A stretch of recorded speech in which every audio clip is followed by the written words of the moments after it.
If one of the things that's putting you off buying a Japanese import of the Toyota Alphard is the availability of parts and the reliability of the car, whether you can get a mechanic to fix them, etc. Well, let me put your mind at ease. A while back, this was possibly true, that getting parts was very, very difficult. You had to go to a specialist company to get parts for import cars. But since the advent of eBay and Google, and just people generally becoming much more worldly wise and realizing that Japanese cars are a different class from the equivalent UK versions of the same age, things have changed quite considerably. So here I've got the suspension bits and pieces, which I bought on eBay, but when I bought them on eBay, you got to be really careful because there's a lot of fake parts going through. So although I actually found the company on eBay, I actually contacted them directly and actually found that they are genuine suppliers of chain springs and shock absorbers. So that's really important because these things, these components can be fake, just like everything. There's a lot of fake parts that are coming from China, and they're sub-quality. They look just like the real. They have the Denso marks on them, they have the Tain marks on them, but they're fake. And you can generally tell by the price, but sometimes you can't. If you go onto the website, you can for Tain, you can actually see how to tell a genuine Tain from a fake Tain, because there's ways to tell. Now, going back to this, so what you need to really know is your VIN number, or and you type it into the website, or give it to the factor, and they're able to track down parts. So I've used Autodoc, which is an online company, to track these components, which is lower suspension arms and ball joints. I've also used a company in England to get me my rear bushes, which again are brilliant.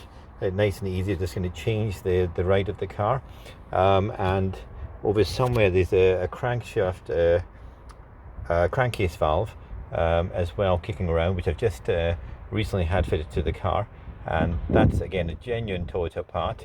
So you can also use Toyota for a lot of the parts as well, but as I said, just be very careful when you're purchasing your bits and pieces. Try and get them from genuine locations. Don't go and think you're saving something.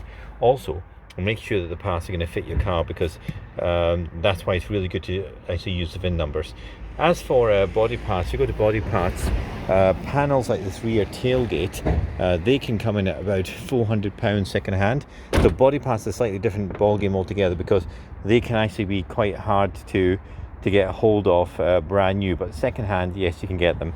And one of the things that I did a while back was I repaired the opposite side of this car because I had a little bang, and rather than just worrying about it, what I did was I built up this section here with fill, knocked out the dents and just resprayed it. It's a bit dirty just now, just came back from holiday, it's a bit dirty, but had I actually realised that this wing itself is only £80 on eBay, I would have just bought one, sprayed it up at home and popped it on. But instead I just resprayed the section and blended it into there.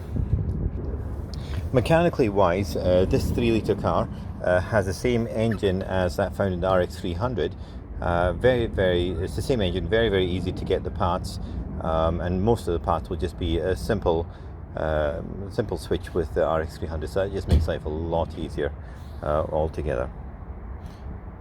So you can get those parts from scrap yards, you can get those parts from Euro car parts, just type in the things, so basically filters, oil, stuff, etc. Again, some of the things will be very specific, like the transmission filters, etc. They'll be specific to your Alphard and to the type of Alphard. So again, use the VIN number when you're actually choosing those components. Certain other things such as headlights and stuff like that, nope, they're going to be set for Alphard. Same with the rear light clusters, they're going to be specifically for Alphards as well. Certain things such as these chrome coverings, you can actually get them on places like Alibaba Express, and you can get these just like little tab on ones. You can also get little lights from down here, little floodlights at the bottom which give you Alphard logo. In addition, head units like that. This is the Boston head unit you can get from Alibaba Express, or AliExpress should I say, it's like the different companies, and they just plug and play into the system. So for a mechanic, this is pretty easy to actually work on. It's just the same as any other vehicle. unless of course you got the hybrid, in which case if you got the hybrid then you're kind of stuck with the radio system you've got, unless you can do little upgrades to it on the original one, but it's still going to be in Japanese. But if you're using that, then you have used the original one, you've got access to all the power details that are required in a hybrid. Now if you're quite happy with that, you can also even put Pioneers in here, but essentially, as I said, it's just the same as any other vehicle, easy for the mechanics to work on. If you find the mechanics not actually is saying to you, listen, it's I can't work on this, and you probably got the wrong mechanic.